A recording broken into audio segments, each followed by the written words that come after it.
نعي مريم بسلام نعي مريم بصدقي مدحاني عالم بصدقي مدحاني عالم بسلام نعي مريم علينا بሰፊሑ ገሊፆሞ እዮም ብጣዕሚ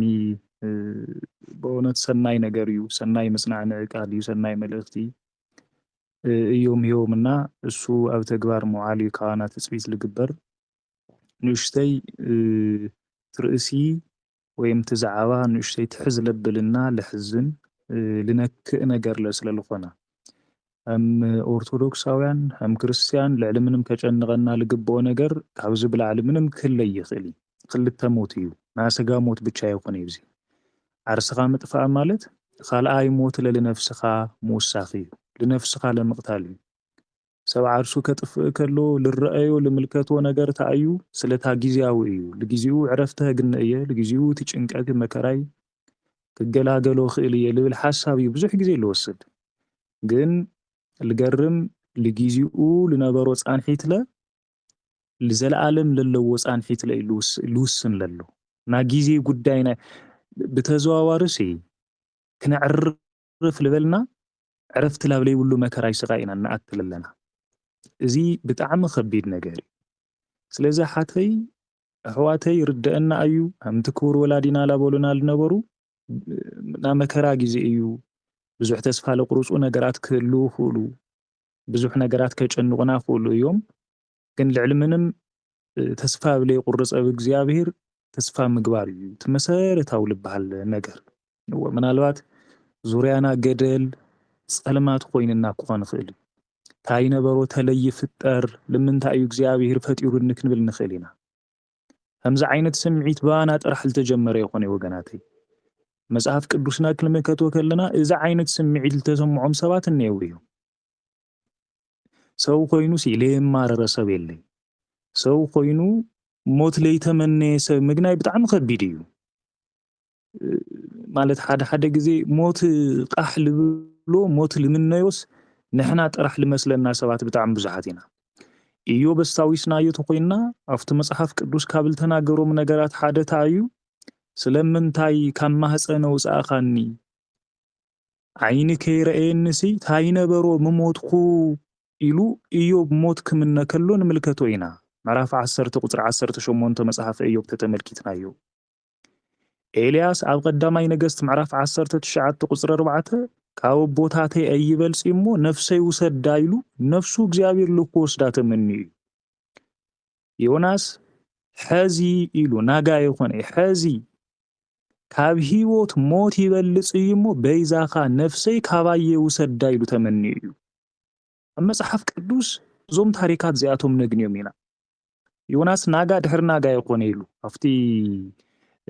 ትንቢት ዮናስ ምዕራፍ 4 ቁጥሪ 3 ንመልከቶ ሕዚ ኢሉ ካብ ህይወት ሞት ይበልጽ እሞ በይዛኻ ነፍሰይ ካባየ ውሰዳ ኢሉ ማለት ሞት ለይተመነያ አካል ልምግናይስ ንሽተ ይኸብድ እዩ ግን ናቶም ቅዱሳን ሞት ምምናይ እግዚአብሔር ልክወስደሎም እምበይ ባዕሎም ዓርሶም ለዓርሶም ልከጥፉ በበደም ተኣምረፍቲ ቅዱስ መጽሐፈይ ንመልከቶ እዚ ብጣዕሚ ከቢድ ነገር እዩ ምክንያቱ ኣብ መጽሐፍ ቅዱስ እዚ ልምልከቱ ጉዳያት ብሰፊሑ ተገሊጾም እዮም ሰብ ክጾሮ ካብ ለይኽእል ፈተናሲ ኣይበጽሐኩም ኢሉ ጳውሎስ አምላክ እሙን እዩሞ እሙን ስለልኾነ አምላክ ሰብ ካብ ልወጽሖ ልኽእል ፈተና ክበጽሐኩም ይኽአል ትልበጽሐ ፈተና ሰብ ልወጽሖ ፈተና እዚ همز ዓይነት መከራ ሞት ለምን ዓይነት መከራ ሲቶም ቅዱሳን በጽሕዎም እዩ ፍቲ ቀዳማይ ቆሮንቶስ ምዕራፍ 10 ተለይ ተጋገ ቁጽሪ ካብ 10 ከባቢ ክሳብ 15 ተመልከቱዎሞ ሰብ ክጾሮ ለይኽእል ፈተና ይበጽሐኩም አምላክ እሙን ስለልኾነ ስለዚህ ምስተ ፈተናኹም ምጽዋር ምእንታን ክትኩሉሲ እግዚአብሔር መዋጽእ ገይሩልኩም እዩ ካብ ዓቅሙኩም ብላዕልስ ክፍትነኩም አይ ሓደገኩም ክፍትነኩም የገበረኩም ይብል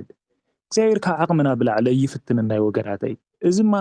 ለአየ ብቻ ይምበይ ለኻሊ የበጽሖይ ልብል ሰብ ስለልህሉ እዩ ካብ ኢዮብ ብላዕሊ እዩ ኣነ በጽሑኒ ካብ ዮናስ ብላዕሊ እዩ ኣነ በጽሑኒ ካብ ኤልያስ ብላዕሊ ኣነ በጽሑኒ ልብል ሰብ ይስኣኒ ግን እግዚአብሔር ሰብ ካብ ልወጽሖ ብላዕሊ ፈተናሲ ብምንም ተኣምረ ይፍትነና እዩ ልተፈለየ ነገር ባና ይገበረይ ልተፈለየ ነገር ለባና ይመጸይ ምናልባት ናልብና ምስባር ናሓዘንና ጥልቀት ርእዩ ምቹ ጊዜ ደልዩ ሰይጣን ብልብና ኣትዩ ሙት ዓርስኻ ጥፍእ ክብለና ክእል ሕዚ ልምንታይ ህምዚ ዓይነት ሓሳብ ህምዚ ዓይነት መለኻኽታ ላብ ልበይ መጺኤ ኢልና ከይንርበሽ አንቶ ክብር ወላዲና ታይላውለና ነይሮም ናይ ይሁዳ ታሪክ ልቢሎምና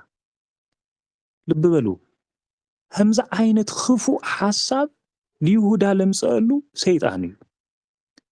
ካሊእ እሞ ይቕረ ሰይጣን ለእግዚአብሔር ለባዕሉሲ ና እግዚአብሔር ወዲ ተኮይንካሲ እስቲ ዓርስኻ ካብዚ ቦታዚ ላብዚ ታሕቲ ዘብዝለሎ ስፍራ ወርብር ኢሉ ክልምን ከሎ ተመልኪትና ይልና ጎይታ ልመለሰሉ መልስ ነይሩ አታ ሰይጣን ካባየ ረሓቅ ናይ ይሁዳ ችግሩ ዚያ አታ ሰይጣን ካባየ ረሓቅ ለይማሉ همز لبلو فتناتات همز لبلو مكراتات لاوانا كمصو كلو عتا شيطان كباي رحق سلازي حافتنا له تمساسال زلمص احاتنا له كلاتنا كنولو لغبئنا ነገር زلمصل فتنات مسيو عتا شيطان كباي رحق الخا مغستاصي كباي رحق زيات عباي لشيطان نهبو غساصي خمز عينت حسابنا እግዚአብሔር حساب يكون نا شيطاني كباي رحق ልብ በሉ እዚ ክንግስጾ ልበልና ነገር እዩ እዚ ኣተይልና ያ ታናሎ ማዓንተ ማዓልተ ተሐልፍ ያ خفوء ስምዒታትና ካባና ይርሕቁ እዮም ሓዘንና ብሕታውነትና ተስፋ ቢስነትና እዚ ካባና ይርሕቅ እዩ ትጸልማት ክወግሕ እዩ እትልታዝ ዓጸወ ክኽፈት እዩ እቲ ችግር ልበልናዮ ብዓውይ ሰንሰለቲ ጓንጉቸር ይልተቸንከረ ልመስለና ነገር ክፍታሕ እዩ ትርጉም ለይውሉ ነገር ክኾን እዩ ስለዚህ እዚ ክገብር ልልኽእል ለእግዚአብሔር ምን ሕፃን ታዩ ልሞተል ተገላገለ ልበሃል ቢሉ ኳስንዮ ሰብስ ለጊዜያዊ ሕመሙ ከዕግሰሉ ልደል ነገር ታዩ ሞት ምምራጽ እዩ ስለዚህ ታይ ይባሃል ልሞተ ተገላገለ ትባሃል ሰሜና ኢና ሞት ዕረፍት ክኾን ልኽእል በእግዚአብሔር ክንጽዋዕ ከለና እዩም በይ ዓርስና ለዓርስና ክነጥፍ ከለና ይኾን ወገናተይ لموتة تجلاجل لبهال إجابير ندحر وسيدو أيو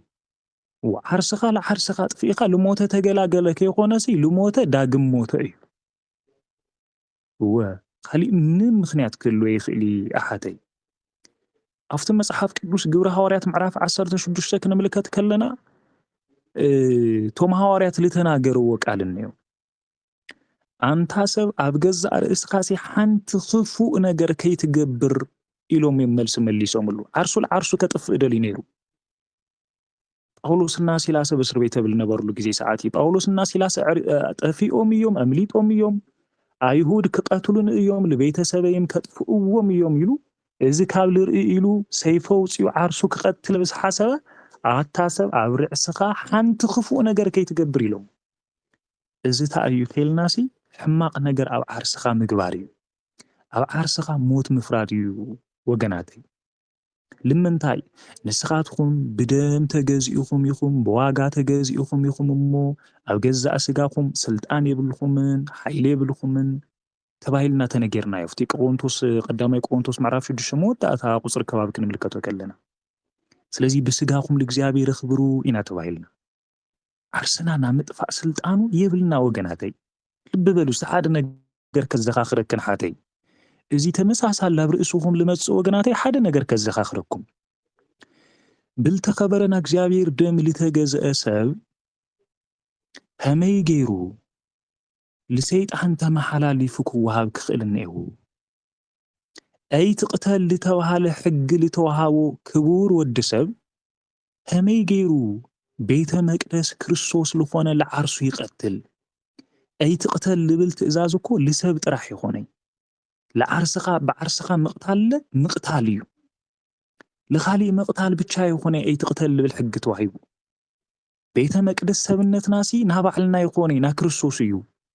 ብዙሕ ጊዜ ብሉ እዚ ጉዳይ እዚ መብዛሕትኤና ሰባት ኃጢአት ካብ እንሰርሐሎም ምኽንያታት መንገድታት ሓደ ታዩ ተተባሂሉ ዓርስና ንዓርስና ስለልመስለና እዩ ባዕልና ናባዕልና ስለልመስለና ኣብ ባዕልና ድሌተይ ተገበርኩ ታይሞ ችግር ነይዎ ኢና ንብል ጌጋ ማንም ናባዕሉ የለይ ክፍጠር ከሎ ብእግዚአብሔር ተፈጢሩ ለእግዚአብሔር ተፈጢሩ ካብ እግዚአብሔር ተፈጢሩ ክነብር ከሎ ለእግዚአብሔር ይክነብር ለለዎ መወዳእታ ለለ ላብ እግዚአብሔር ይልኸድ ፍርድ ለግን ለካብ እግዚአብሔር ዓርስና ንዓርስና ይኾንናይ ናእግዚአብሔር ኢና ስለዚህ ብዙሕ ግዜ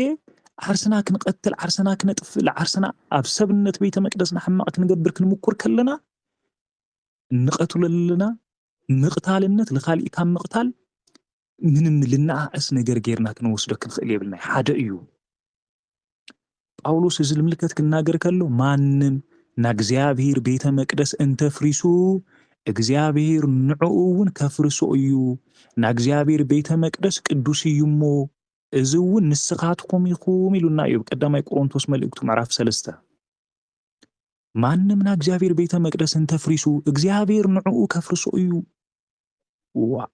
እግዚአብሔር ከፍርሰና ንደሊ ዲና እግዚአብሔር ኻሊእ ፍርዲ እግዚአብሔር ኻሊእ ሞት ክንሞት እሱ ክወሃበና ንደሊ ናእግዚአብሔር ቤተ መቅደስ ቅዱስ እዩ እሞ እሱ እውን ንስኻትኩም ኢኹም ተባሂሉ ተነጊሩና እዩ ወሰበቀ እዩምና ክኾን ክእል እዩ ልትሰብሱ ክንጎድእ እስቲ ዓርሰይ ምስ ኣጥፋእኹ ዓርሰይ ምስ ገበርኹ ወይም ሰባት ክርድኡኒ ይኽኣሉ ቤተሰበይ ክርድኡኒ ይኽኣሉ ቤተሰበይ ክበፅሕ ይኽኣልኹ ቤተሰበይ ክኾን ይኽኣልኹ የሊ ባዕለይ ጠቒመ የሊ ሰብ ጠቒመ እንብል ሰባት ብጣዕሚ ብዙሓት ኢና ሰብ ልከይደልየልና ክእል እዩ እግዚአብሔር ግን ልዕሊ ሰብ ደልየና እዩ ባዕልና ለባዕልና ልከይንደልዩ ንኽእል ኢና እግዚአብሔር ግን ለባዕልና ካብ እንደልዮ ብላዕሊ ለኣና ይደልየና እዩ ወገናት እዚ ኩሉ ግዜ ክንሓስቦ ልግበአና ነገር እዩ እስቲ ሓደ ታሪክ ኣስታውሱ ተን ክልተ ኣንስትሲ ናየወድ እዩ ኢለንሲ ኣብ ቅድሚ ጠቢብ ሰሎሞን መፍቀሪ ጥበብ ሰሎሞን ሕቶ ቅሪበን መፍቀሪ ጥበብ ሰሎሞን ለቀረቦ ነገር ታ እዩ ሰይፍ ኣምፂኡ ነቲ ሓደ ነቲ ቁልዓ ቁርፅዎ ኣብ ክልተ ክፈልዎ ተሓርቲ ሓደ ለቲ ሓንቲ ተሓደ ለለ ሓደ ኣካፍልዎ ኢልዎ ምስ ሞተ እኮ ተካፊለን ለለ ዝሓቕፎ እኮ ሬሳን ቤተሰብ ይኾነይ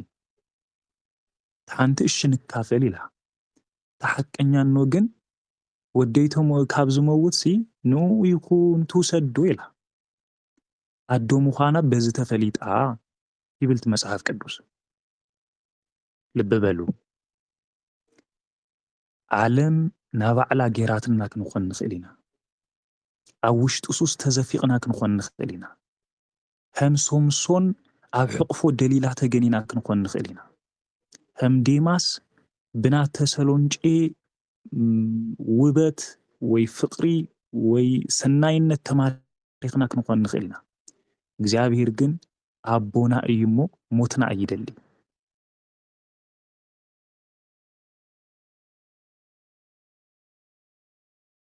ሞዋቲ ሞት ኣይፈቅድን እሞ ይብል ጎይታ እግዚአብሔር ተባሂሉ ተጻሒፉ እዩ ስለዚ ተመለሱ ብህይወት ንበሩ ይብል ሕዝቅኤል ኣብ ምዕራፍ 18 ቁጥር 32 ናይቲ ሞዋቲ ሞት ኣይፈቅድን እሞ ይብል ጌታ እግዚአብሔር እሱ ይልበል ናይ ይሁዳ ዓብይ ኃጢአት እምታንቶ ክብሩ ወላዲና ላበሉና ለነበሩ ትለዓበየ ኃጢአት ለጎይታ ምሻጡ ይኾነይ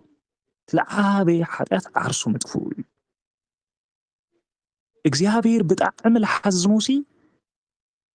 ካብ በደልና ክንምለስ ተለይኽኢልናና ብእግዚአብሔር ተስፋ ተቆሪጽና ዓርስና እንድሕር ጎዲና እግዚአብሔር ካብ ዝብላዕ ልሕዝኖ ምንም ነገር የለይ እግዚአብሔር ብጣዕሚ ለሐዝን በዚ እዩ ስለዚ እቲ ናእስር ቤት ሓላዊ ካብ ድቃሱ ተሲኡ እቲ ነገራት ምስረኤ ገዛታት ተኸፊቱ ምስረኤ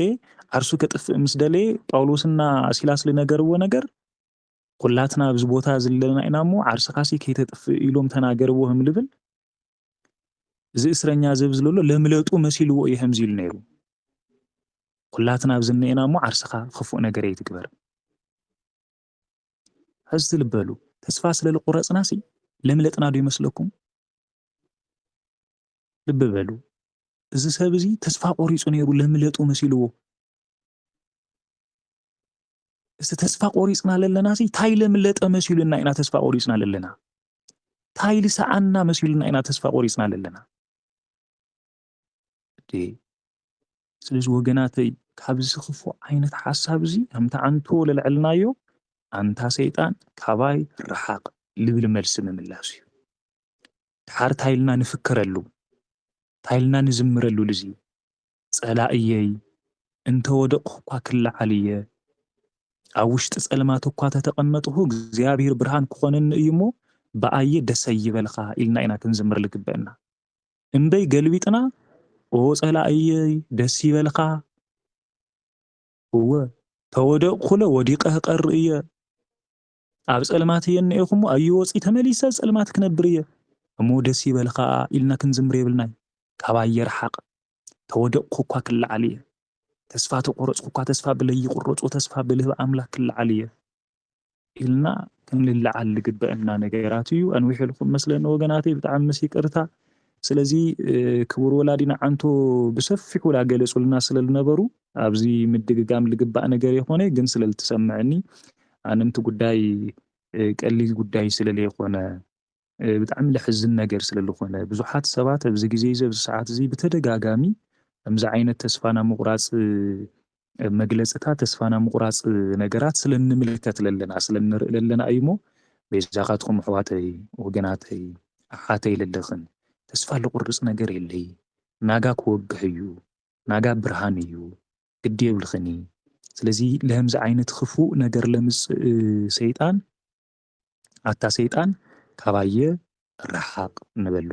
ካባየ ዘወር በል ንበሉ ይኽብረለይ ክብረት ያበለይ